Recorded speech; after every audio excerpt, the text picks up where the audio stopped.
Hello दोस्तों, आप लोगों का स्वागत है यशस्वी एग्जाम गुरु यूट्यूब चैनल पर। तो हम लोग चैप्टर नंबर 21 पर चले आए हैं। इस चैप्टर का नाम है क्षेत्रमिति यानी कि मेंसुरेशन। तो चलिए इसके हम डिटेल कॉन्सेप्ट के बारे में जानते हैं। इसका नाम है, इसमें हम सबसे पहले जानेंगे टू डायमेंशियल प्लेन या फिगर के बारे में। फिर इसके बाद हम जानेंगे थ्री डायमेंशियल का क्षेत्रफल और पृष्ठीय क्षेत्रफल और उसके आयतन के बारे में।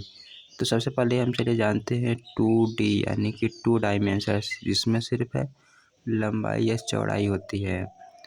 ठीक है, तो हम इसका सिर्फ क्षेत्रफल और परिमाप जानने वाले हैं। ठीक है, तो सबसे पहले आपको समझना होगा कि परिमाप किससे कहते हैं। किसी भी वस्तु की कुल लंबाई का योग ही परिमाप कहलाता है। जैसे मान लीजिए यहाँ पर हमारे पास एक त्रिभुज है ABC। यदि इसकी भुजाएं ABC हैं, स्मॉल ABC है, तो इन दोनों का यदि हम जोड़ देंगे तो हमारे पास परिमाप आ जाएगा। तो परिमाप बराबर सभी भुजाओं का योगफल। ठीक है, तो इसे याद रखना है। अब जानते हैं क्षेत्रफल किसे कहते हैं। कोई भी वस्तु जितना स्थान घेरती है उसे ही हम क्षेत्रफल कहते हैं। तो त्रिभुज का क्षेत्रफल हमें याद करना है। तो यहाँ पर देखिए, त्रिभुज का क्षेत्रफल याद करने के लिए हम किसी भी शीर्ष से समभुज भुजा पर लंब डालते हैं यानी एल्टीट्यूड डालते हैं, तो उसकी वह ऊंचाई कहलाती है। और जिस पर हम लंब डाल रहेंगे उसे आधार बोल देते हैं। और इसकी मल्टीप्लाई करके हम 2 से डिवाइड कर देंगे तो हमारे पास त्रिभुज का क्षेत्रफल प्राप्त हो जाएगा। ठीक है, तो त्रिभुज के हम कुछ प्रॉपर्टी के बारे में जान लेते हैं कि एक त्रिभुज की 3 भुजाएं होती है। ये तो आपने कक्षा 3 से ही पढ़ते आए होंगे। ठीक है, तथा 3 कोण होते हैं। त्रिभुज को डेल्टा से निरूपित किया जाता है। ठीक है, यह जो चिन्ह है ना, त्रिभुज को इस चिन्ह द्वारा प्रदर्शित किया जाता है, दर्शाया जाता है। तो किसी भी त्रिभुज के तीनों कोणों का योगफल 180 अंश होता है, ये भी आपको पता है। हम कह सकते हैं कि यहाँ पर कोण A, कोण B और कोण C बराबर 180 डिग्री। तो हम जानते हैं कि महत्वपूर्ण नियम के बारे में, त्रिभुज का क्षेत्रफल के संबंधित महत्वपूर्ण रूल के बारे में। सबसे पहला यही है, तो त्रिभुज का क्षेत्रफल होता है 1/2 आधार गुणे ऊंचाई। तो त्रिभुज का क्षेत्रफल, इसमें हम सिर्फ जानेंगे कितने प्रकार से हम त्रिभुज के क्षेत्रफल याद करेंगे। फिर इसके बाद त्रिभुज के क्षेत्रफल के बारे में आएंगे। ठीक है, तो त्रिभुज का क्षेत्रफल 1/2 आधार गुणे ऊंचाई। तो यहाँ पर देखिए, मैंने ऊंचाई को H लिया है, आधार को B लिया है। तो यहाँ पर त्रिभुज का क्षेत्रफल हो जाएगा 1/2, आधार B था, H ऊंचाई H थी, तो त्रिभुज का क्षेत्रफल हाफ BH हो जाएगा। इसी प्रकार से यदि हम यहाँ चौड़ाई याद करते हैं B बराबर, तो 2 से मल्टीप्लाई करके H से डिवाइड कर दीजिए तो हमें यहाँ से आधार प्राप्त हो जाएगा। ठीक है, आधार बराबर 2 टाइम्स एरिया बटे हाइट। और इसे को अब इस प्रकार भी लिख सकते हैं, यदि हमें क्षेत्रफल, चौड़ाई, क्षेत्रफल, आधार और ऊंचाई दिया है तो हमें यहाँ से आधार को फाइंड कर सकते हैं। यहाँ पर यार इसका मतलब क्या हुआ आखिर? यहाँ पर दोस्तों इसका कोई मतलब नहीं है, इस प्रकार से लिखा भी जा सकता है। ठीक है, परंतु आप ये भी सोचिए ज़रा, ये जो है ना, एक पब्लिकेशन बुक की मिस्टेक है। हमें यहाँ तो B बराबर, मैंने आधार पर पढ़ा, यहाँ पर देखिए B बराबर आधार तो पढ़ा, परंतु हमें जब इसे हल करेंगे, इस सूत्र का प्रयोग करेंगे तो हमें आधार भी फाइंड करना है। तो आधार हम इसमें सूत्र में भी है, तो कैसे हम ला सकते हैं जबकि यही हमें फाइंड करना है। इसी प्रकार से ऊंचाई याद करना है, तो ऊंचाई सूत्र में ही घुसा दिया है। तो यह इस पर ध्यान नहीं देना है, इस प्रकार से भी लिखा जा सकता है। लिखने के लिए करेंगे क्या, इसे बता देते हैं। तो इसका कोई मतलब नहीं है इस सूत्र का। तो इसे लिखने के लिए आप क्या करेंगे, यहाँ पर देखिए स्क्वायर रूट लगाया है, तो स्क्वायर रूट लगाएंगे तो अंदर कवर करना पड़ेगा। अंदर कवर करेंगे तो 4a² बटे H² हो जाएगा। ठीक है, तो 4a² को लिख सकते हैं 2a इंटू 2a, 2a को बाहर कर लीजिए तो 2a/h बचेगा। ठीक है, 2a/h बचेगा। और यहाँ से हम 2a/h² बचेगा और 2a/h² बराबर हमें पढ़ा 2a/h पढ़ा मैंने b, तो यहाँ पर b हो जाएगा, h² का एक h बचेगा तो h से डिवाइड करेंगे। आपको समझ में आया होगा, नहीं आया होगा कोई बात नहीं, ये इस पर ध्यान मत दीजिए। ये तो पता नहीं क्यों दे दिया गया है, बुक की मिस्टेक है या फिर जो भी इस बुक को लिखा है उसका माइंड थोड़ा कम होगा, तो इस प्रकार से लिख दिया है। तो चलिए या फिर हम ही कम हैं, ऐसा तो कहा नहीं जा सकता है, इसके देने का मतलब है। ठीक है, तो चलिए हम नियम नंबर 2 के बारे में जानते हैं। इसमें तो मैंने ज़्यादा बकवास कर दिया, तो चलिए बिना बकवास किए नियम नंबर 2 में जानते हैं। दोस्तों, नियम नंबर 2 हम तभी लगाते हैं जब हमें किसी भी त्रिभुज की किसी भी त्रिभुज की सिर्फ भुजा पता हो, यानी कि हमें तीनों भुजाएं पता है तो हम त्रिभुज के क्षेत्रफल को फाइंड कर सकते हैं। इसी प्रकार से यदि कोई चतुर्भुज है, उसकी हमें चारों भुजा पता है तो भी हम चतुर्भुज के क्षेत्रफल को भी फाइंड कर सकते हैं। फिर यहाँ पर हम कर्डिक बढ़ा देते हैं, s-d कर देते हैं। डी क्या है? चतुर्भुज की चौथी भुजा है। ठीक है, आने वाले कॉन्सेप्ट में इसे पढ़ेंगे, तो आपको समझिए पहले त्रिभुज का क्षेत्रफल यदि तीनों भुजाएं हमें दी गई है तो कैसे फाइंड करेंगे। तो इसके लिए हमें यस माइनस से एक क्या है, भुजा है, यस अर्ध परिमाप है, यानी कि तीनों भुजाओं को जोड़कर 2 से डिवाइड कर दीजिए तो हमें पास अर्ध परिमाप प्राप्त हो जाएगा। तो S minus B S minus C का स्क्वायर रूट हमें क्षेत्रफल देगा। ठीक है, तो यहाँ पर भी बताया गया है, यहाँ पर अर्ध परिमाप परिमाप बराबर हो जाएगा तीनों भुजाओं का योगफल, यानी कि a + b + c, और अर्ध परिमाप ज्ञात करना है तो हमें 2 से डिवाइड कर देंगे, चूँकि a + b + c बराबर 2s होगा। यदि हम यहाँ से s फाइंड करेंगे तो a + b + c में 2 से डिवाइड करना होगा। ठीक है, तो आप इस प्रकार से नियम नंबर 2 की सहायता से यदि किसी त्रिभुज की तीनों भुजाएं हमें पता है तो त्रिभुज का क्षेत्रफल आसानी से ज्ञात किया जा सकता है। तो चलिए हम जानते हैं नियम नंबर 4 में समकोण त्रिभुज का क्षेत्रफल। तो दोस्तों, त्रिभुज का क्षेत्रफल त्रिभुज का एक विशिष्ट प्रकार होता है, समकोण त्रिभुज होता है। समकोण त्रिभुज में एक भुजा समकोण होती है और समकोण के सामने की भुजा लंब होती है, कर्ण होती है। ठीक है, मान लीजिए समकोण त्रिभुज है, यह लंब है और यह कोण थीटा है, तो यह लंब हो जाएगी, यह आधार हो जाएगी। तो लंब और आधार में 2 से डिवाइड कर देंगे तो हमारे पास समकोण त्रिभुज का क्षेत्रफल फाइंड हो जाएगा। ठीक है, तो ये तो आपको पता ही है कि जैसे यहाँ पर मैंने किया त्रिभुज का क्षेत्रफल याद किया था 1/2 आधार गुणे ऊंचाई, तो यहाँ पर भी 1/2 आधार गुणे ऊंचाई ही लगाएंगे, जो यह सूत्र था।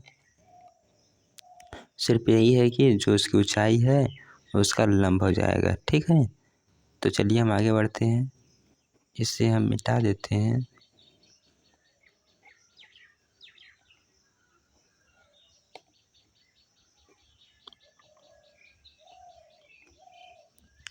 अब रूल नंबर 5 के बारे में जानते हैं। रूल नंबर 5 हमसे कह रहा है कि समद्विबाहु त्रिभुज ए का क्षेत्रफल होता है 1/4 into b square root of 4a² - b², जहाँ ए बराबर भुजा है। सबसे पहले तो आपको यही जानना है कि समबाहु त्रिभुज किसे कहते हैं। ऐसा त्रिभुज जिसकी 2 भुजाएं बराबर हो समबाहु त्रिभुज कहलाता है। ठीक है, यहाँ पर देखिए हमारे पास एक समबाहु त्रिभुज है, जैसे यहाँ पर बना देते हैं, आप समझ जाएंगे। इसकी 2 भुजा को बराबर कर दीजिए, यह मान लेते हैं यह a है और यह a है। दो भुजा आपस में बराबर है। इसे मान लेते हैं हम कि आधार अलग है, बी है। तो आपको एक कॉन्सेप्ट पता होगा कि समान भुजाओं के सामने के कोण बराबर होते हैं, यानी कि यह कोण अगर थीटा है तो यह तो समान भुजा है तो यह भी कोण थीटा होगा। तो यह कोण कोई दूसरा हो सकता है, ठीक है। तो इसके बारे में हमें नहीं जानना है। तो हमें समबाहु त्रिभुज के क्षेत्रफल याद करना है। तो समबाहु त्रिभुज के क्षेत्रफल के लिए यहाँ पर देखिए, हमें यदि ए बी सी यानी कि तीनों भुजा पता है तो हमने ऊपर पढ़ा था कि त्रिभुज का क्षेत्रफल बराबर होता है S into S minus A, S minus B, S minus C. Okay, simply आप इसी फार्मूला पर रख दीजिए। यस बराबर क्या है, यस बराबर ए प्लस 2a+b/2 है, यानी कि चलिए हम इसे फाइंड भी कर देते हैं या फिर कर ही लेंगे, क्योंकि ये कोई ज़रूरी नहीं कि आपको याद ही हो। नहीं याद है तो भी आप लगा सकते हैं, थोड़ा सा समय लग सकता है परंतु लग जाएगा। तो चलिए आपको परेशानी ना हो तो हम इसे प्रूफ करके भी बता देते हैं। तो इसके लिए हमें क्या करना है, सबसे पहले तो इसका हमें अर्ध परिमाप ज्ञात करना होगा। अर्ध परिमाप ज्ञात करने के लिए हमें यहाँ मान लेते हैं यस बराबर हो जाएगा, तीनों भुजा को जोड़ेंगे तो यहाँ पर ए 2a+b हो जाएगा। बाई 2 ज्ञात करते हैं अर्ध परिमाप ज्ञात करने के लिए, ठीक है। तो यहाँ पर हमारे पास क्या बच जाएगा, ए 2a या फिर ए, चलिए 2a+b/2 हो जाएगा, ठीक है। इस समबाहु त्रिभुज का परिमाप हमारे पास ये हो गया। सिंपली आप इसी इसका मान इसमें रख दीजिए। तो चलिए हम रख देते हैं और मान को फाइंड करते हैं। थोड़ा सा जूम कर लेते हैं ताकि समझने में आसानी हो, लिखने में आसानी हो, समझने में नहीं। तो चलिए हम यहाँ पर ए का मान फाइंड करते हैं। ए बराबर, इससे छोटा नहीं होगा, पेंसिल ले लें, चलिए पेंसिल ले लेते हैं। तो यहाँ से ए बराबर क्या हो जाएगा, ए बराबर स्क्वायर रूट ऑफ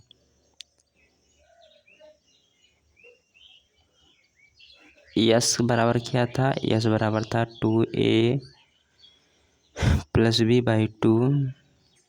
2a+b/2।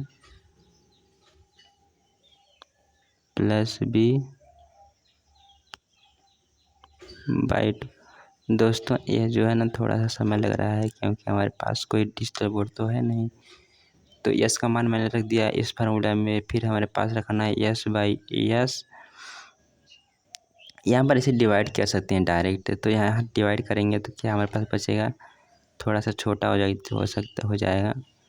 तो यहाँ पर हमें 2a+b को 2 से डिवाइड करेंगे तो हमारे पास यहाँ पर a+b/2 बच जाएगा, ठीक है। थोड़ा सा आसानी हो, ठीक है। और यहाँ पर हम लिख सकते हैं इसे यस माइनस ए था तो यस का मान a, थोड़ा सा हम इसे इधर कर देते हैं। यहाँ पर देखिए, तो मैंने यहाँ से यस का मान पुट कर दिया। अब यस माइनस ए है तो यस का मान क्या था, a+b/2। यस माइनस ए है तो प्लस से माइनस से कट जाएगा, सिर्फ है b/2 बच जाएगा, ठीक है। तो यहाँ पर b/2 हम लिख देते हैं। अब इसी प्रकार से यस माइनस बी है तो दो भुजा को हम बराबर ले लेते हैं। तो यस माइनस बी है तो यहाँ पर भी b/2 हो जाएगा, क्योंकि ए तो कट जाएगा, b बराबर 1 है। समद्विबाहु त्रिभुज की दो भुजाएं बराबर होती है। इसी प्रकार से आप समबाहु त्रिभुज का भी क्षेत्रफल याद कर सकते हैं, परंतु अभी हमें समद्विबाहु को त्रिभुज का क्षेत्रफल याद करना बता दे रहा हूँ। तो यहाँ पर हमने दूसरी भुजा क्या लिया था, बी लिया, तीसरी भुजा बी लिया था।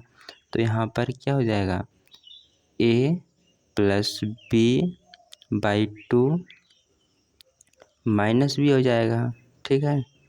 तो माइनस बी ये जो प्लस में है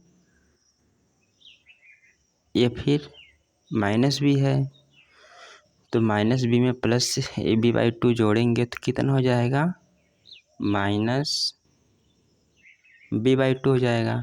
तो यानी कि यहाँ पर हमारे पास क्या बचेगा, ए, थोड़ा सा माइंड का प्रयोग करिए, यहाँ पर ए प्लस बी बाई, यहाँ पर माइनस आएगा यार, तो मैं मुँह से बोलकर हाथ से गलती कर दे रहा हूँ, माइनस हो जाएगा b/2।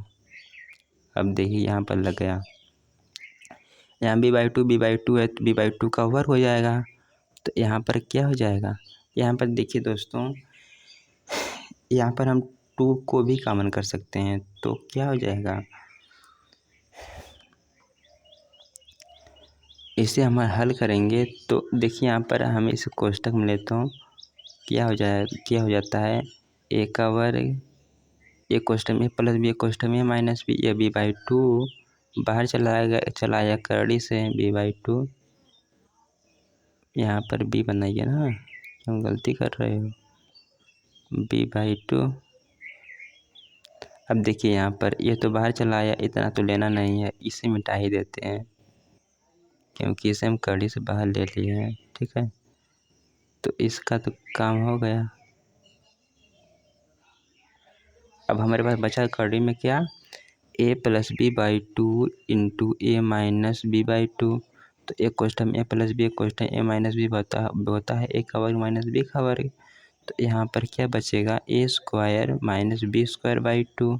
ओके, जब इसे हल करेंगे a स्क्वायर माइनस b²/2, तो यहाँ पर हमारे पास बच जाएगा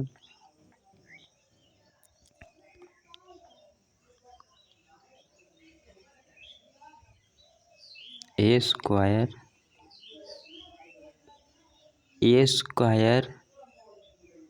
माइनस b²/4 हो जाएगा, कहीं b/2 को वर्ग करेंगे ना, तो यहाँ पर बचेगा, हल करेंगे तो हमारे पास क्या हो जाएगा, यहाँ पर हमारे पास प्राप्त हो जाएगा, यार ज़्यादा समय हो गया, 4a² माइनस b²/4 हो जाएगा, तो बाई 4 का वर्गमूल हम ज्ञात कर देंगे, तो बाहर निकाल देंगे तो वह हमारे पास 2 हो जाएगा, 2 को मल्टीप्लाई होकर 4 हो जाएगा, ठीक है। तो देखिए दोस्तों, हमारे पास ये फार्मूला सिद्ध हो चुका है, a बराबर b/4, यहाँ b/4 b से 1 से मल्टीप्लाई करेंगे तो हमें वही संख्या प्राप्त होगी, हमारा माइंड तो कनेक्टेड है ना, यह कनेक्टेड है, तो यहाँ पर b/4 हो गया √4a² माइनस b²। तो दोस्तों, इस प्रकार से बड़ी आसानी से आप समद्विबाहु त्रिभुज के क्षेत्रफल याद कर सकते हैं, कोई ज़रूरी नहीं है कि समद्विबाहु त्रिभुज का हमें यह फार्मूला ही पता हो, इसी प्रकार से आप समबाहु त्रिभुज का क्षेत्रफल याद कर सकते हैं। तो चलिए इसे मैं थोड़ा सा जूम कर लेता हूँ और इसे मिटा देता हूँ जो भी लिखा है।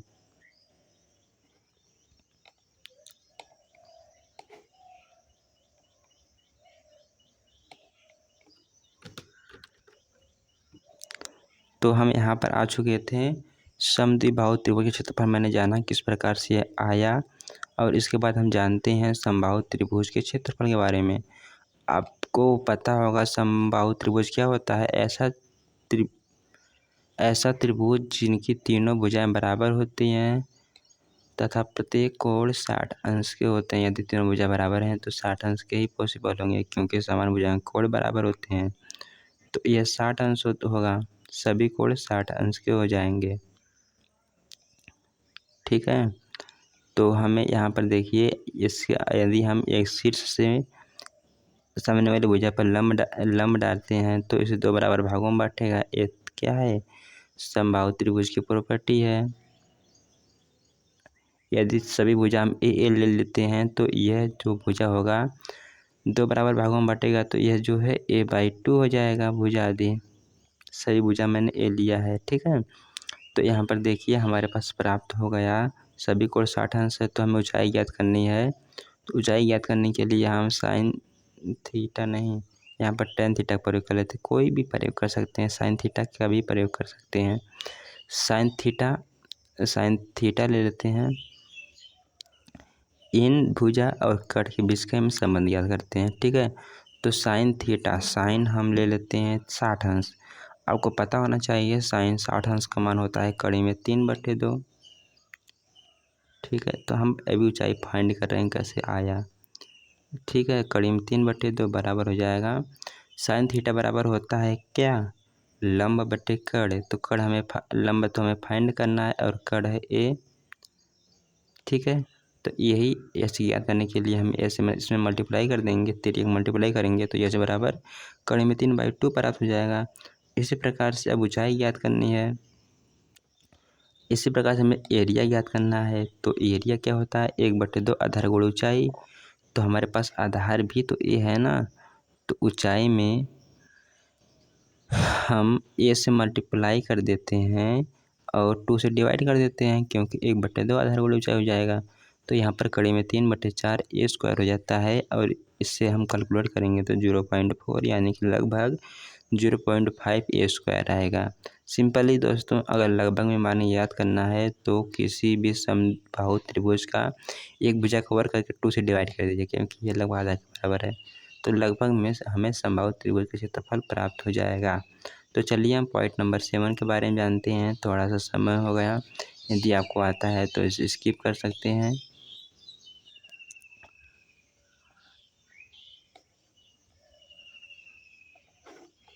तो चलिए हम जानते हैं समकोण समद्विबाहु त्रिभुज। दोस्तों सबसे पहले आपको यही जानना है कि समकोण समद्विबाहु त्रिभुज क्या होते हैं। तो समकोण समद्विबाहु त्रिभुज की 2 भुजा बराबर होती है और इसमें एक कोण समकोण होता है और समकोण वाली भुजा कड़, समकोण के सामने भुजा कड़ होती है। ठीक है, तो क्षेत्रफल ज्ञात करना है तो आधार और ऊंचाई बराबर होंगे। आधार ऊंचाई मैंने बी ले लिया तो बी स्क्वायर हो जाएगा। ठीक है, बराबर हो जाए तो हो जाएगा 1/4। चलिए इसे भी हम प्रूव कर देते हैं कैसे होगा। यहाँ पर देखिए हमारे पास एक समद्विबाहु त्रिभुज है, यानी कि आधार और लंब बराबर हैं। ठीक है, तो एक कोण समकोण हो जाएगा, यह ए है, यह ए है। कड़ी क्या हो जाएगी, कड़ क्या हो जाएगा, कड़ a√2 हो जाएगा। ठीक है, और हमें इसकी क्षेत्रफल याद करना है तो क्षेत्रफल हो जाएगा 1/2 आधार गुणे ऊंचाई। आधार दोनों ए है, यहाँ पर बी लिया है तो कोई बात नहीं, अब बी भी ले लीजिए, कुछ भुजा कुछ मान लीजिए तो यहाँ पर बी स्क्वायर हो जाएगा। ठीक है, तो एक तो समबाहु त्रिभुज का क्षेत्र समकोण समद्विबाहु त्रिभुज का क्षेत्रफल हमें यह फाइंड हो गया। ठीक है, और इसी के बराबर हम लिख सकते हैं क्या, इसी के बराबर हम लिख सकते हैं 1/4 कड़ का वर्ग। ठीक है, तो यहाँ पर कड़ क्या है, कड़ हमारे पास है b√2। तो हमें b√2 यहाँ पर लाना है। किस प्रकार से बना सकते हैं b√2 बनाने के लिए आप सिंपली b को ले लीजिए डबल b, यहाँ b इंटू b लिख सकते हैं।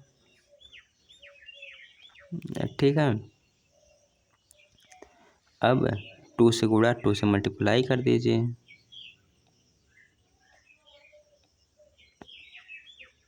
ठीक है, अब हम 2 के लिख सकते हैं √2 इंटू √2। तो यहाँ पर 2 बार हम लिख सकते हैं b√2। अब b√2 क्या है, कड़ है, तो यहाँ पर कड़ का वर्ग हो जाएगा, /2 है तो यहाँ पर 2 से भी तो मल्टीप्लाई हो जाएगा, तो यहाँ से 1/4 कड़ का वर्ग हो जाएगा। ठीक है, क्योंकि कड़ है b√2। तो मैं आशा करता हूँ दोस्तों आपको समझ में आया होगा। ठीक है, तो समझ में आया है तो अच्छी बात है। तो चलिए हम यहाँ से इसे कट वट कर देते हैं।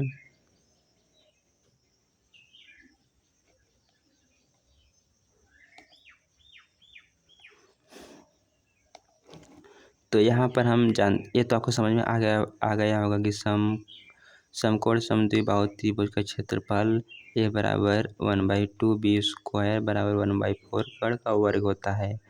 अब चलिए हम जानते हैं चतुर्भुज के क्षेत्रफल। चतुर्भुज के क्षेत्रफल काफ़ी इम्पॉर्टेंट होते हैं, तो चलिए इसके बारे में जानते हैं। हम जानेंगे आयत वर्ग समद्विबाहु समलंब समांतर चतुर्भुज के बारे में। इस सभी चतुर्भुज के बारे में हम इसमें जानने वाले हैं। तो चतुर्भुज क्या होता है सबसे पहले हम यही जान लेते हैं। चतुर्भुज की 4 भुजाएं होती हैं, चतुर्भुज के 4 कोण होते हैं चारों कोणों का योगफल 360 डिग्री हो जाता है। तो यहाँ पर देखिए हमारे पास ABCD एक चतुर्भुज है। एक चतुर्भुज कोई भी हो सकता है, ठीक है, कोई ज़रूरी नहीं कि वह आयतवर्ग और समलंब हो, ठीक है। तो यहाँ पर देखिए सिंपली हम चतुर्भुज के क्षेत्रफल ज्ञात करने के लिए हीरोन का फार्मूला लगा सकते हैं।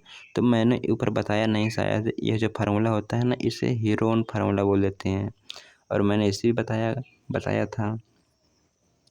तो यहाँ पर कोण बी कोण सी बराबर 360 हो जाएगा। और किसी भी हम चतुर्भुज का क्षेत्रफल फाइंड करना चाहते हैं, यदि भुजा पता है तो हम हीरोन फार्मूला द्वारा फाइंड कर सकते हैं।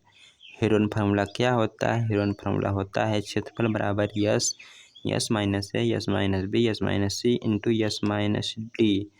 जहाँ ABCD चतुर्भुज की भुजाएं हैं, यस उसका अर्ध परिमाप है, ठीक है। तो कोई भी चतुर्भुज हो जिसका हमें सभी भुजाएं पता हो तो हम इस फार्मूला के द्वारा ज्ञात करेंगे, ठीक है। तो एक फार्मूला यह भी है, यह भी काफ़ी इम्पॉर्टेंट है। यदि हमें विकर्ण और भुजाएं पता हो तो भी हम त्रिभुज के क्षेत्रफल आसानी से ज्ञात कर लेंगे। भुजा पता है तो हम एक फार्मूला लगा सकते हैं। यदि भुजा और विकर्ण हमें दोनों पता है तो उससे भी फाइंड कर सकते हैं। चूँकि यहाँ ABCD तीनों भुजा भी पता होना चाहिए ये फाइंड करने के लिए, इसमें भी पता होना चाहिए, परंतु इसमें विकर्ण भी पता होना चाहिए। तो क्या ज़रूरी है, आप इसे से भी तो फाइंड कर सकते थे। तो कोई बात नहीं, आप इसे डायरेक्ट हो सकता है, थोड़ा कम समय लगेगा फाइंड करने में। तो इसमें क्या होगा, 4 टाइम्स विकर्ण के गुणनफल का वर्ग माइनस यहाँ B² माइनस D², यानी कि सम्मुख भुजाओं के वर्गों का योगफल और माइनस उनका अंतर का माइनस करेंगे तो हमें प्राप्त हो जाएगा। देखिए यहाँ पर BD क्या सम्मुख भुजा तो वही हैं। तो यहाँ पर B² plus D² minus A² minus C² को सेपरेट कर दे के स्क्वायर रूट ले लेंगे तो हमारे पास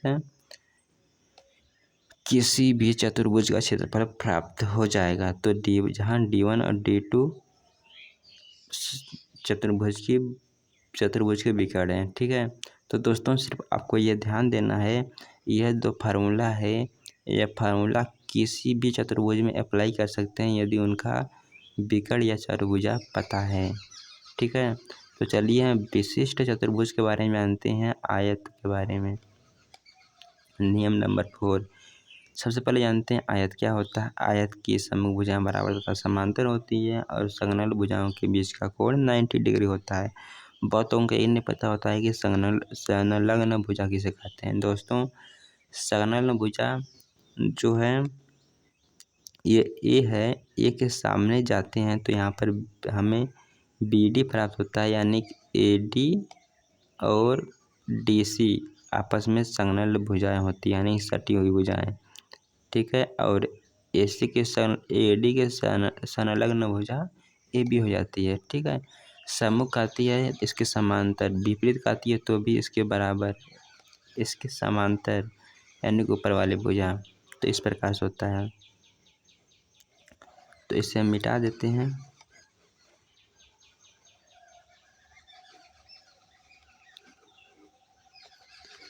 तो यहाँ पर हमारे पास ABCD एक आयत है, जो कि हम जानते हैं कि आयत की सम्मुख भुजाएं बराबर होती हैं। तो यह L है तो यह भी L हो जाएगा, यह B है तो यह भी हो जाएगा। यह दोनों उसके विकर्ण हैं, विकर्ण एक दूसरे को समकोण पर समद्विभाजित करते हैं, ठीक है।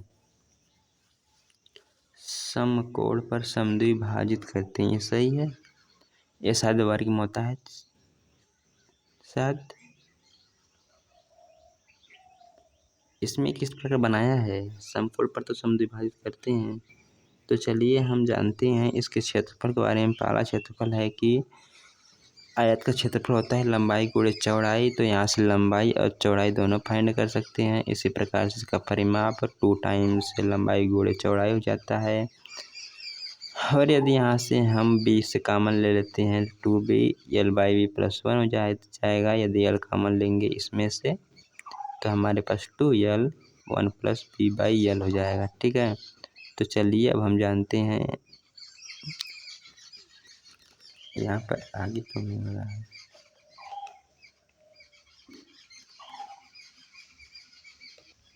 तो दोस्तों यहाँ से आप l/b को यदि n मान लेते हैं तो इसका क्षेत्रफल a बराबर NB² हो जाएगा और b बराबर √n और l बराबर √n हो जाएगा। ठीक है, सिंपली आप कुछ नहीं करना है, LB बराबर n रख देना है पीछे वाले फार्मूला में, जैसे मैंने यहाँ पर जो आपको बताया था।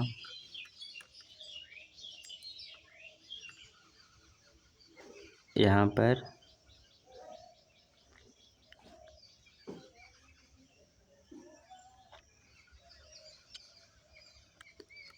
हमें एरिया फाइंड करना है ना, तो एरिया फाइंड करना है तो 1 मिनट, यहाँ से क्या करिए ना आप, जैसे एरिया बराबर है LB। ठीक है, तो हमें l/b बराबर हमें n मान लिया है, तो क्या करिए कि आप इसमें से b को कॉमन कर लीजिए। b को कॉमन कर लेंगे तो हमें पास क्या बचेगा, l/a बच जाएगा। यानी कि कॉमन करने का मतलब दोस्तों होता है कि 20 से गुणा और 20 से भाग कर दीजिए, तो यहाँ पर हमारे पास b × l/b बच जाएगा। l/b को मैंने n माना है, तो यहाँ पर हो जाएगा b × n, area of rectangle. तो दोस्तों आपको समझ में आया होगा ये मैंने किस प्रकार से बताया। तो चलिए अब हम बढ़ते हैं नेक्स्ट। इसी प्रकार से ना a बराबर NB², मैंने NB बोला था ना, तो चलिए इसे हम प्रूव कर देते हैं यार। आपको समझ में आ गया होगा या फिर आप समझ भी गए होंगे कि इस प्रकार से कर रहा है। जैसे एरिया ऑफ रेक्टेंगल बराबर होता है लंबाई गुणे चौड़ाई। अब हम यहाँ पर कंडीशन दे दिया कि यदि लंबाई और चौड़ाई का अनुपात n के बराबर है। ठीक है, तो चलिए हम यहाँ से l से गुणा कर देते हैं, यानी कि b से गुणा कर देते हैं और b से भाग कर देते हैं। ठीक है, अब देखिए यह तो b² हो गया, यह b² हो गया। ठीक है, और यहाँ पर बचा l/a, तो l/a को मैंने n माना, तो एरिया ऑफ रेक्टेंगल क्या होगा, b²/n। इसी प्रकार से यह भी पक्षांतर करके याद कर सकते हैं b का मान, और l बराबर इस प्रकार से लिख सकते हैं यदि l कॉमन करते हैं तो दोस्तों मैं आशा करता हूँ ये आपको समझ में आया होगा। तो चलिए हम नेक्स्ट बढ़ते हैं।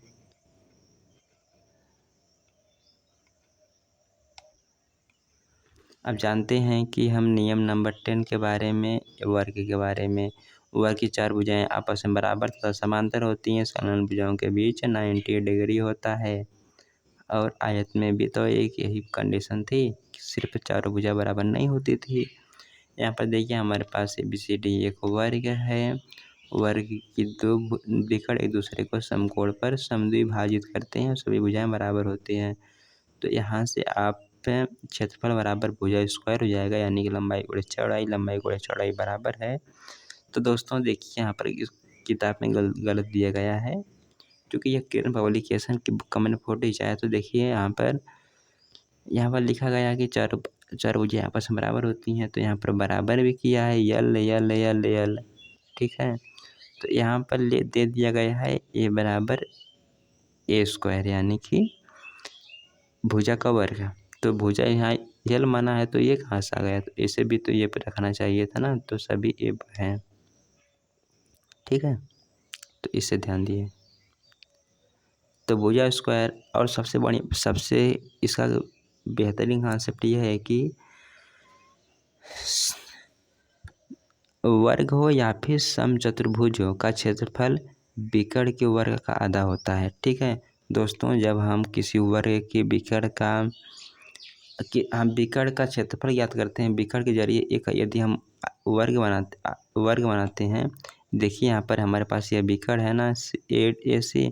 यदि हम इससे एक आयत बनाएं तो ABCD का आयत और इसका आयत का 2 गुना हो जाएगा। ठीक है, ये कॉन्सेप्ट होता है, इसे भी आपको ध्यान में रखना है और इस संबंधित क्वेश्चन पूछ लिए जाते हैं। ठीक है, तो सिंपली आप विकर्ण के द्वारा जो आयत बनाएंगे तो उसका वर्ग ही हो जाएगा, उसे 2 से डिवाइड कर दीजिए तो हमारे पास वर्ग का क्षेत्रफल फाइंड हो जाएगा। ठीक है, इसे भी ध्यान दीजिए। और परिमाप 4 ही हो जाता है और यहाँ पर परिमाप को आप कुछ इस प्रकार भी लिख सकते हैं, 4 टाइम्स स्क्वायर रूट ऑफ ए। ठीक है, इसी कॉन्सेप्ट से ले सकते हैं, आपसे ए से गुणा ऐसे डिवाइड कर दीजिए तो ए स्क्वायर को आप लिख सकते हैं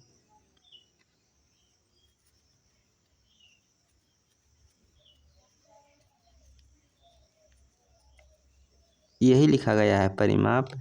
ठीक है, सिर्फ कोई संख्या है दोस्तों, यदि उस पर कड़ी लगानी है तो उसका वर्ग भी करना होगा, तो यहाँ पर ए स्क्वायर का वर्ग कर देंगे तो यहाँ पर एक क्षेत्रफल के बराबर हो जाएगा स्क्वायर रूट ऑफ ए। ठीक है, इसी प्रकार से ए बराबर लिख सकते हैं पी स्क्वायर बाई 16, यहाँ से इस इक्वेशन फाइंड कर सकते हैं। तो चलिए नियम नंबर हम 11 के बारे में जानते हैं, समांतर चतुर्भुज के क्षेत्रफल और उसके परिमाप के बारे में। तो सबसे पहले आपको यही जानना है कि समांतर चतुर्भुज किसे कहते हैं। समांतर चतुर्भुज के सम्मुख भुजाएं बराबर तथा समांतर होती हैं।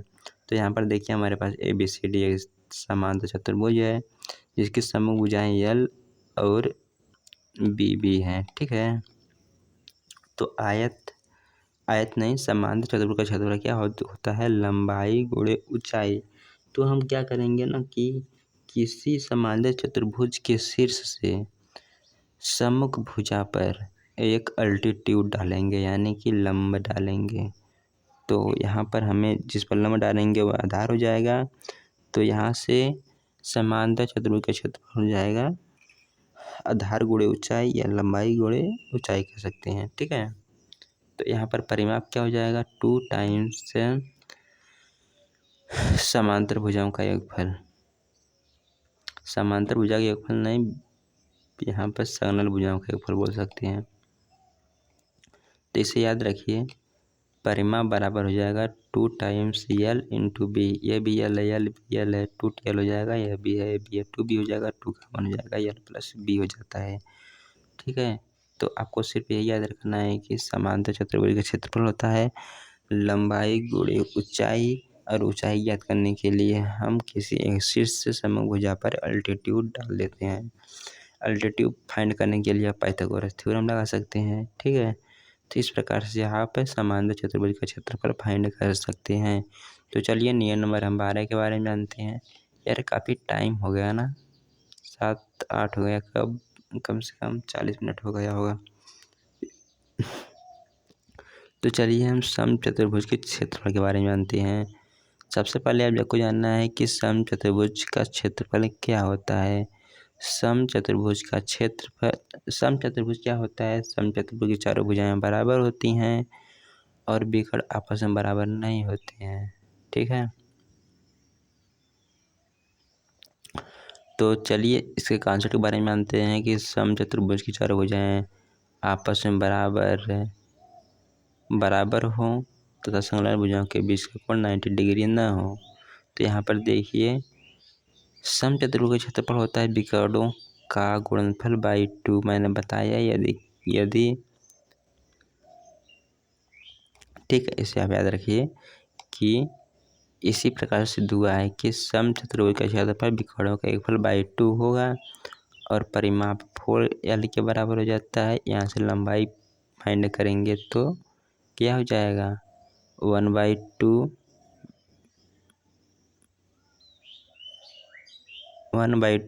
Square root of D1 square पर D2 स्क्वायर। दोस्तों आपको ये भी याद रखना है कि समचतुर्भुज के विकर्ण एक दूसरे को समकोण पर विभाजित करते हैं, तो यह कोण 90 डिग्री का हो जाता है।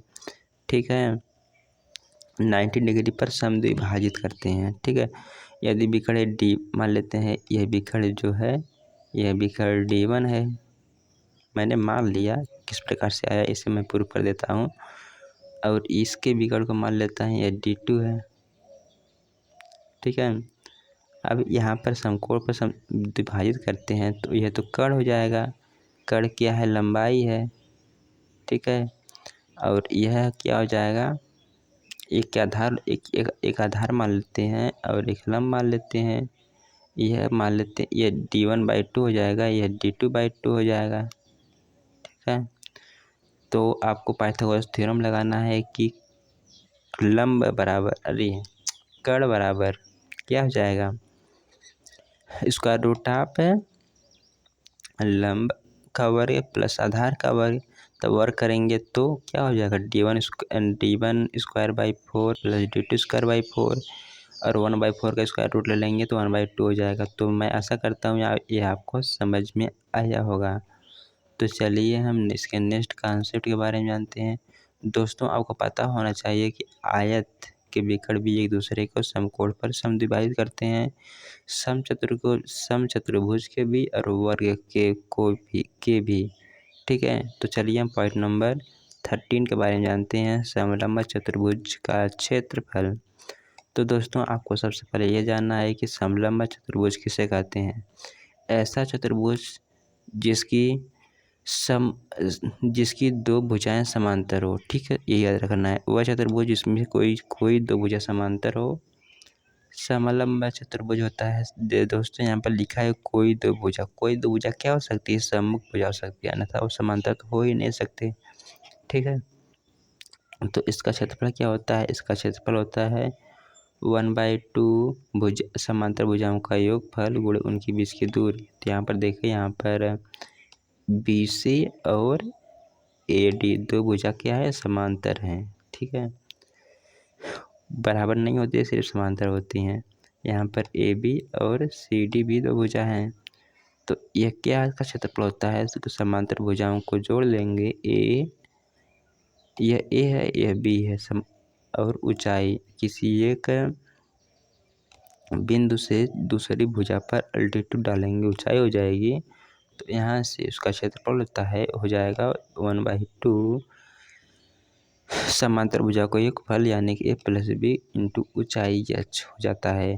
और परिमाप अब चारों भुजाओं को जोड़ देंगे तो परिमाप हमें प्राप्त हो जाएगा। तो चलिए हम वृत्तों संबंधित क्षेत्रफल के बारे में जान लेते हैं। सबसे पहले जानते हैं कि वृत्त क्या होता है। दोस्तों, वृत्त समतल में स्थित उन सभी बिंदुओं का बिंदुपथ होता है जो एक निश्चित दूरी से समान दूरी पर होता है। समान दूरी को वृत्त की परिधि, बिंदुओं की इस बिंदुपथ को परिधि कहते हैं। और समान नियत बिंदु से परिधि के बीच की दूरी त्रिज्या कहते हैं और नियत बिंदु को हम केंद्र का देते हैं, ठीक है। ये याद रखना है। तो इससे संबंधित हम रूल के बारे में मान लेते हैं। सबसे पहले तो वृत्त का व्यास D को हम डायामीटर से रिप्रेजेंट कर देते हैं। डायामीटर यानी कि व्यास, जिसे D से रिप्रेजेंट कर देते हैं। और D बराबर होता है त्रिज्या का 2 गुना। यहाँ पर हमारे पास वृत्त है। आपको तो यह पता होगा, सीजीएल की तैयारी कर रहे हैं या फिर किसी अदर की है, गवर्नमेंट की तैयारी कर रहे हैं तो आपको 100% पता होगा। तो यहाँ पर यह 2 हो जाता है, यानी कि व्यास क्या होता है? व्यास त्रिभुज के केंद्र से परिधि के बीच की दूरी होती है, दोनों परिधियों के बीच की दूरी, ठीक है। तो यहाँ पर व्यास हो गया 2r और क्षेत्रफल होगा यहाँ से πr²। आपको याद रखना है कि वृत्त का क्षेत्रफल πr² होता है। ये कैसे सिद्ध हुआ है? यदि आप एप्लीकेशन अपडेट कक्षा 12 में पढ़े होंगे, एप्लीकेशन ऑफ इंटीग्रेशन, तो वहाँ से आप फाइंड कर सकते हैं। इसका इक्वेशन होता है, यदि यह केंद्र मूल बिंदु है तो s² + y² बराबर त्रिज्या है तो r² हो जाता है। तो वहाँ से आप उस इक्वेशन द्वारा आप इस वृत्त के समीकरण को से इसका क्षेत्रफल किस प्रकार से ज्ञात करते थे, ज्ञात कर सकते हैं, ठीक है। और इसका क्षेत्रफल को हम इस प्रकार से भी ले सकते हैं। तो मैंने पढ़ा क्या पढ़ा मैंने पढ़ा कि त्रिज्या क्या 2 टाइम्स डायमीटर होता है, ठीक है। तो यहाँ से हम यदि टू 4 से गुणा 4 से मल्टीप्लाई कर दें तो 2r का वर्ग हो जाएगा। 2r बराबर हो जाएगा d स्क्वायर, यानी कि d स्क्वायर बाई 4 हो जाएगा। ठीक है, तो यहाँ से त्रिज्या फाइंड करेंगे तो हमें मेरे पास प्राप्त हो जाएगा क्षेत्रफल बटे पाई का स्क्वायर रूट, और परिमाप होता है 2πr यानी कि पाई d। और यहाँ क्षेत्रफल बराबर को लिख सकते हैं डायमीटर परिमाप के रूप में भी लिख सकते हैं, परिमाप का वर्ग बाई 4। ठीक है, बटे 4π। यहाँ से पाई r स्क्वायर होता है।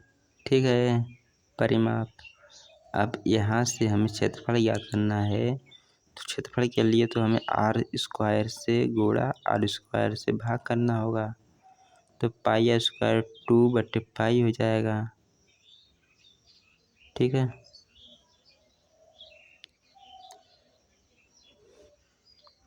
सीधा पी स्क्वायर का मान रख दीजिए। यहाँ पी स्क्वायर का मान रखेंगे तो 4π स्क्वायर r स्क्वायर हो जाएगा। ठीक है, तो 4π से कट जाएगा, तो पी स्क्वायर बटे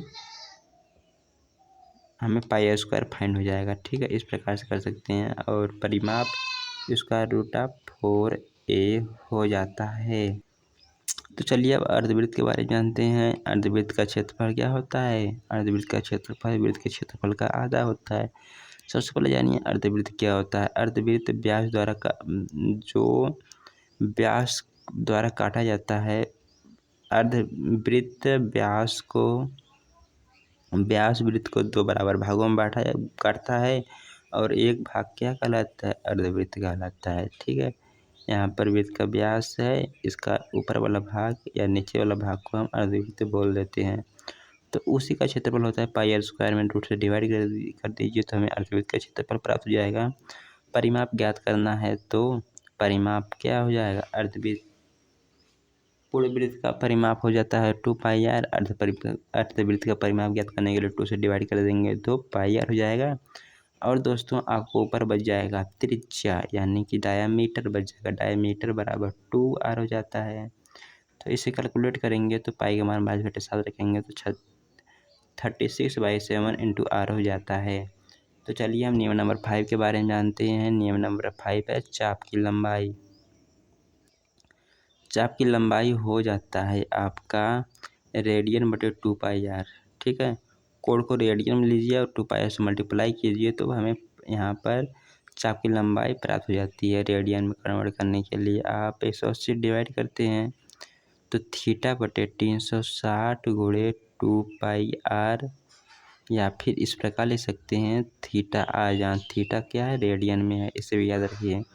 नियम नंबर 36 के बारे में जानते हैं। यदि आप कोई भी मान डिग्री में दिया गया है, उसे चाहते हैं कि आप रेडियन में बदलें, तो उस कोण में आपको 180 से डिवाइड कर दीजिए, तो वह हमें रेडियन में कन्वर्ट हो जाएगा।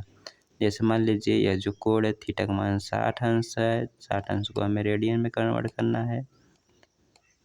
बता देता हूँ, आपको आता होगा तब भी। यहाँ पर 180 डिवाइड कर दीजिए 60 में, तो 180 डिवाइड करेंगे क्या हो जाएगा? या इससे कट जाएगा 0 0 से 36 18, यानी कि 1/3 हो जाएगा। तो दोस्तों मैंने आपको एक चीज़ नहीं बताया ऊपर, कैसे आखिर पाई r थीटा आया। यदि जानना चाहते हैं तो चलिए मैं बता देता हूँ। आप यहाँ पर देख रहे होंगे थीटा बटे 360 इंटू 2πr है, तो पाई का मान भी 180 होता है। 180 होता है ना, तो 180 को हम 2 से मल्टीप्लाई कर देंगे 360 हो जाएगा।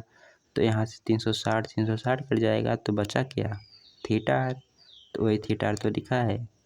ठीक है, तो यह रेडियन में आपको लिखना होगा थीटा, यही है। तो चलिए हम पॉइंट नंबर या रूल नंबर 17 के बारे में जानते हैं।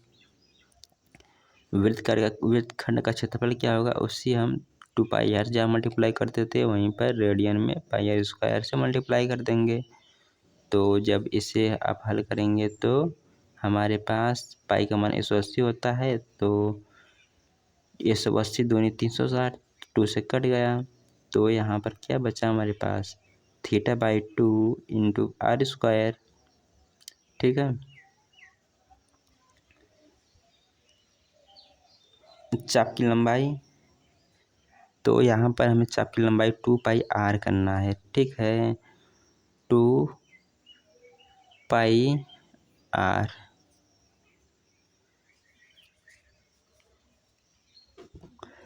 टू पाई आर, यह r/2 चाप की लंबाई कैसे आया, वृत्तखंड का क्षेत्रफल याद करना है। तो चलिए इसके बारे में बता देते हैं। बहुत ही आसान है यार। चाप की लंबाई होती है 2 पाई आर, 2 पाई आर यहाँ रख दीजिए तो पाई आर स्क्वायर प्राप्त हो जाता है। सही तो है।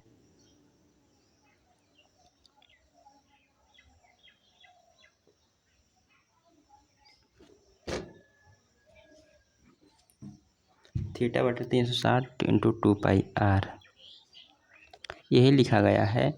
तो चाप की लंबाई आप जानते हैं कि चाप की लंबाई होता है θ/360 इंटू 2 पाई आर। तो यहाँ पर पाई आर स्क्वायर है। यदि 2 से गुणा 2 से भाग करते हैं और आर को अलग कर देते हैं, आर स्क्वायर को आर इंटू आर लिख देते हैं, तो क्या हो जाएगा, θ/360 into 2 pi are into r/2 हो जाता है। तो θ/360 इंटू 2 पाई आर को हम लिख सकते हैं चाप की लंबाई। ठीक है, तो चाप की लंबाई इंटू r/2 हो जाएगा यहाँ पर। ठीक है, तो इस प्रकार से भी लिख सकते हैं। तो चलिए हम समबाहु त्रिभुज के बारे में जान लेते हैं। चूँकि मैंने समबाहु त्रिभुज के बारे में ऊपर बताया, तो इसमें हम जानेंगे अंतर्वृत्त और बाह्य वृत्त की त्रिज्या के बारे में। त्रिभुज जिसकी तीनों भुजाएं एक समान हो तथा प्रत्येक कोण के बीच 90 डिग्री हो, उसे हम समबाहु त्रिभुज कहते हैं। ठीक है, तो मैंने ऊपर बताया भी था कि समबाहु त्रिभुज की तीनों भुजाएं बराबर होती हैं तथा प्रत्येक कोण 90 डिग्री का होता है। यहाँ पर हम कहाँ पर चले आए, तो इसी के बारे में जानने वाले हैं।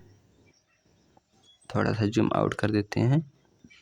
तो यहाँ पर देखिए हमारे पास है एक समबाहु त्रिभुज। तो सबसे पहले हम जानते हैं कि अंतर्वृत्त किसे कहते हैं। अंतर्वृत्त वह वृत्त होता है जो किसी त्रिभुज के अंदर बनाया जाता है तथा त्रिभुज की तीनों भुजाएं वृत्त को स्पर्श करती हैं। ठीक है, अंतर्वृत्त क्या है, अंतर्वृत्त त्रिभुज के अंतर स्पर्श करने वाले भुजाओं के वृत्त को अंतर्वृत्त कहते हैं। इसका केंद्र को अंतः केंद्र कहते हैं। इसकी त्रिज्या होती है, किसी ए समबाहु त्रिभुज के लिए अंतर्वृत्त की त्रिज्या a/2√3 होती है। ठीक है दोस्तों, देखिए दोस्तों, यदि आप फाइंड करना चाहते हैं कि आखिर यह कैसे आया, तो इसमें भी कोई रॉकेट साइंस नहीं है। सिंपली क्या कीजिए, आप इसे जो है किसी एक शीर्ष पर मिला दीजिए। तो आप जानते होंगे कि समबाहु त्रिभुज का प्रत्येक कोण 90 डिग्री का होता है। तो इसे बराबर 2 भागों में बांटेगा तो यह कोण क्या हो जाएगा, 30 अंश हो जाएगा। जब 30 अंश हो जाएगा तो हमें करना क्या है, सभी भुजाएं यदि समबाहु त्रिभुज के ए हैं तो इतना लंबाई क्या हो जाएगी, यहाँ से इतना a/2 हो जाएगी।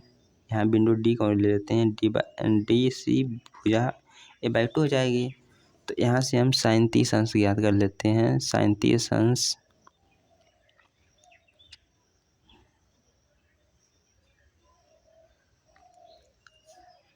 यहाँ sin 30 अंश नहीं याद करते हैं, पाइथागोरस थ्योरम से भी हो सकता है। हम यहाँ पर tan 30 अंश यानी कि यह लंब है ना, लंब और आधार में फाइंड करते थे रिलेशन। यहाँ tan 30 अंश का मान होता है क्या, tan 30 अंश होता है 1/√3 बराबर हो जाएगा tan थीटा बराबर होता है लंब बटे आधार। लंब क्या है, यहाँ पर यह कोण थीटा है और यह कोण थीटा है। थीटा सामने की भुजा लंब होती है यानी कि r/a/2 हो जाता है। ठीक है, लंब बटे आधार बराबर tan थीटा, आधार तो a/2 हो गया। तो सिंपली आप थीटा को मल्टीप्लाई कर दीजिए तो यहाँ r बराबर क्या आ जाएगा, r बराबर आ गया a/2√3। ठीक है, तो आप दोस्तों इस प्रकार से फाइंड कर सकते हैं। मैं आशा करता हूँ आपको समझ में आया होगा। यदि आपको चाहिए दूरी पढ़े हैं तो आप याद कर सकते हैं, मैंने जो पढ़ाया सिर्फ प्रैक्टिस नहीं कराया था। तो कोई बात नहीं है, मैं किसी अगले लेक्चर में उसे कवर करने वाला हूँ इसे कंप्लीट करने के बाद। तो वीडियो साथ बने रहिए। अब चलिए जानते हैं कि नेक्स्ट कॉन्सेप्ट के बारे में कि परिवृत्त क्या है। दोस्तों, परिवृत्त त्रिभुज के शीर्ष जाने वाले वृत्त को परिवृत्त कहते हैं, ठीक है। और परिवृत्त का त्रिज्या होती है, परिवृत्त की त्रिज्या होगी, परिवृत्त की त्रिज्या हो जाएगी 1/√3, यानी कि अंतः त्रिज्या का 2 गुना होता है, ठीक है। इसे 2 से मल्टीप्लाई कर देंगे तो a/√3 हो जाएगा। तो यहाँ से कह सकते हैं कि परिवृत्त की त्रिज्या अंतः त्रिज्या की 2 गुनी होती है, ठीक है। तो त्रिज्या पता है तो आप क्षेत्रफल भी फाइंड कर सकते हैं πr² से। तो चलिए नियम नंबर हम 19 के बारे में जानते हैं। यहाँ पर हमारे पास दिया गया आयताकार डब्बा, ठीक है। आयताकार डब्बा में क्या होता है, आयताकार घर या डिब्बा। जैसे दोस्तों माचिस का जो जगह है, माचिस होती है, वो भी तो एक आयताकार होता है, एक डिब्बा होता है। तो यहाँ पर दिया गया है फर्श का क्षेत्रफल, यानी कि जो नीचे होगा लंबाई इंटू चौड़ाई होगी। तो चलिए मैं यहाँ पर माचिस की डिबिया बनाने का प्रयास करता हूँ। तो देखिए दोस्तों, मैं आप लोगों को समझाने के लिए यहाँ पर एक माचिस का डिबिया ही ला दिया है। तो यहाँ पर देखिए, आप सबसे रूल नंबर 19 हमसे कह रहा है कि आयताकार डिब्बा, कोई आयताकार डिब्बा है। तो यहाँ पर देखिए आयताकार डिब्बा है।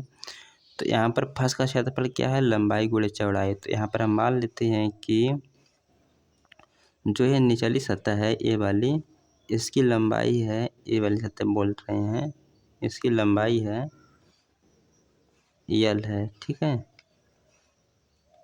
यल मान लेते हैं। और चौड़ाई यानी फर्श का यहाँ पर चौड़ाई मान लेते हैं, यह भी, ये जो चौड़ाई है नीचे वाला,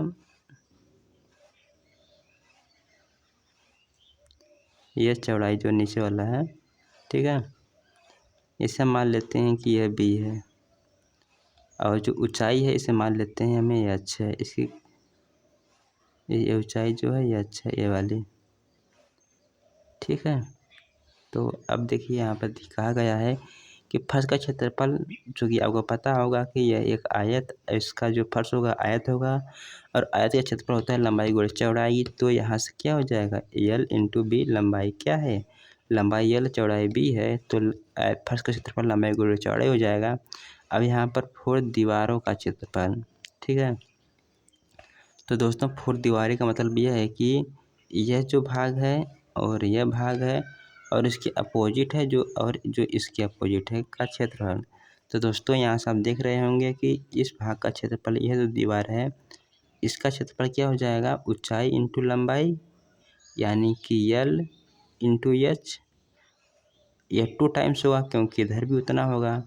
तो 2 times l into h, 2 times l into h, और इधर दोनों दीवार का क्षेत्रफल हो जाएगा 2 times b into h, b into h, दोनों में एच कॉमन है तो एच और 2 कॉमन है तो 2 कॉमन ले लेंगे, ठीक है।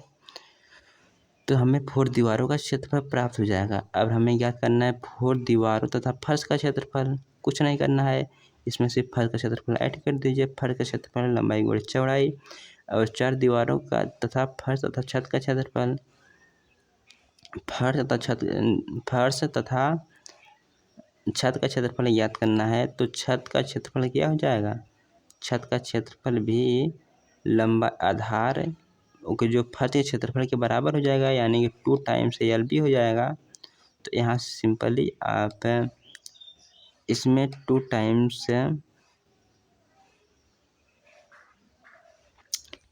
यल भी लिख दीजिए।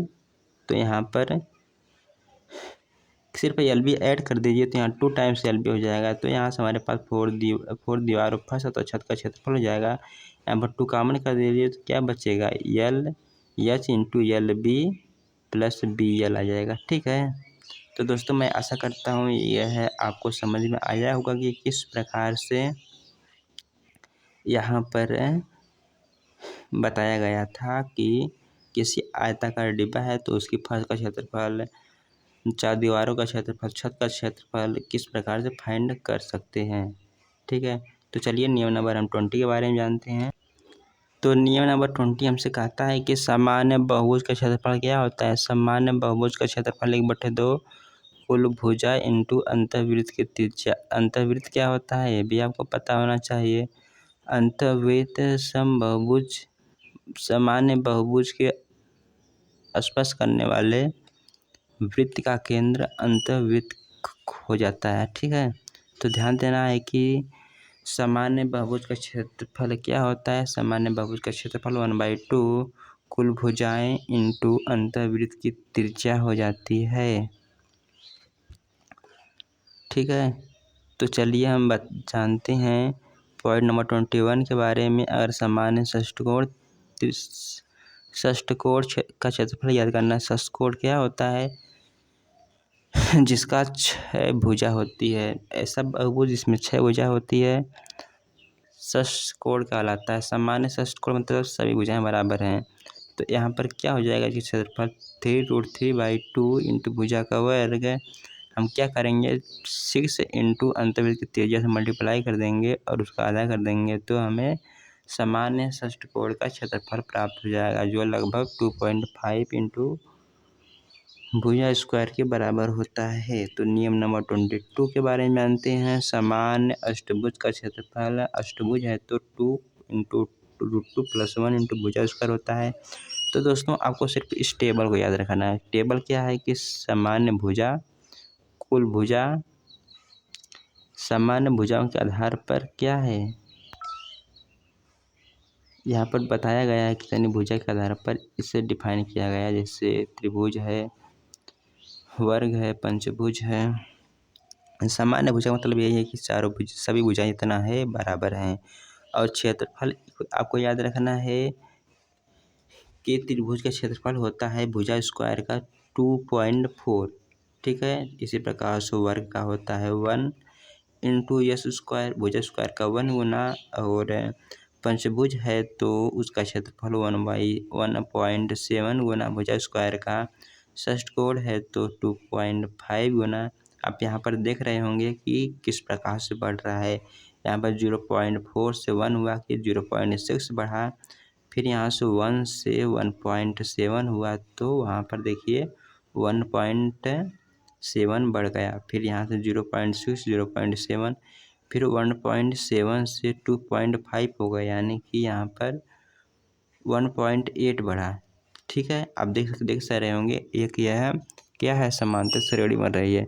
0.6 0.7 0.8 इसी प्रकार 0.9 जितनी भुजा बढ़ते जाएंगे बढ़ता जाएगा। सिर्फ आपको किसी एक का याद रख दीजिए, वर्ग का या फिर त्रिभुज का।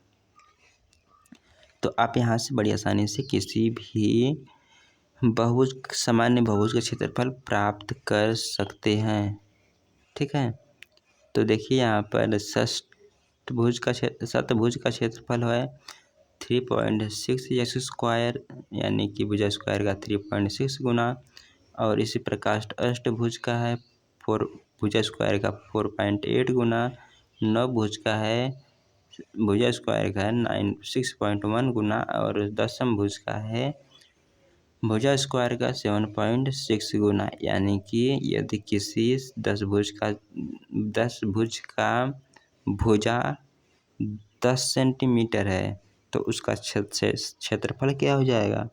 उसका क्षेत्रफल सबसे पहले तो आप 10 का वर्ग कर देंगे तो 100 हो जाएगा, का 7 गुना कर दीजिए, 7.5 गुना करेंगे तो हमारे पास 750 के आसपास या 800 के आसपास में आ जाएगा। ठीक है, तो आपको क्या हमें करना है 7.6 गुना, सिंपली 760 ही होगा।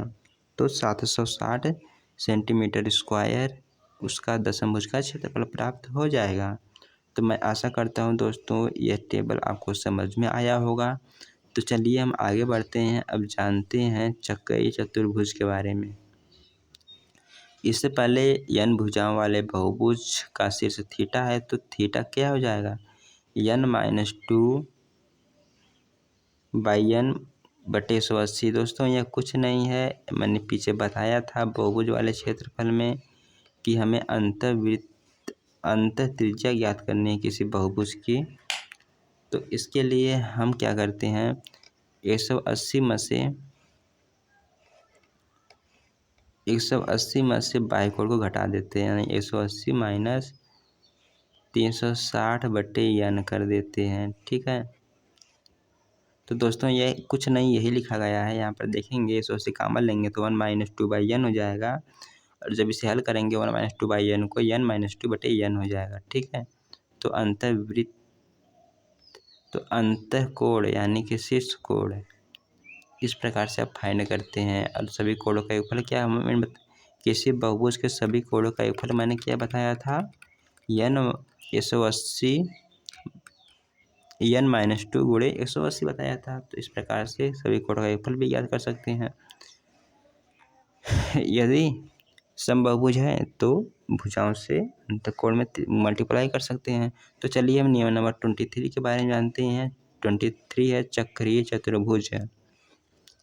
सबसे पहले जानते हैं चक्रीय चतुर्भुज क्या होता है। ऐसा चतुर्भुज जिसके चारों शीर्ष किसी वृत्त के परिधि पर हो चक्रीय चतुर्भुज कहलाता है। तो चक्रीय चतुर्भुज के समकोण का योगफल 180 अंश होता है। मैंने पिछले वीडियो में बताया था इसकी प्रॉपर्टी के बारे में। तो इसका क्षेत्रफल ज्ञात करने के लिए आप हेरोन सूत्र का फार्मूला का प्रयोग कर सकते हैं, यस माइनस ए। इसमें दोस्तों यस नहीं है, ध्यान दीजिए, यहाँ पर यस नहीं है।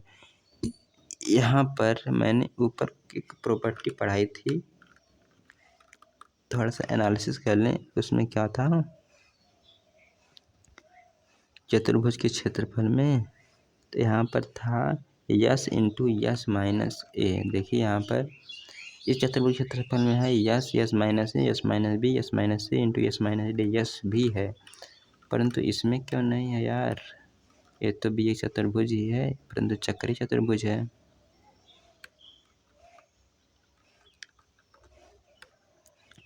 तो यहाँ पर देखिए, यहाँ पर इसका चक्रीय चतुर्भुज का क्षेत्रफल हो जाएगा S minus A, S minus B, S minus C into S minus D. दोस्तों हमें ऐसा लगता है कि यह दिया गया फार्मूला गलत है।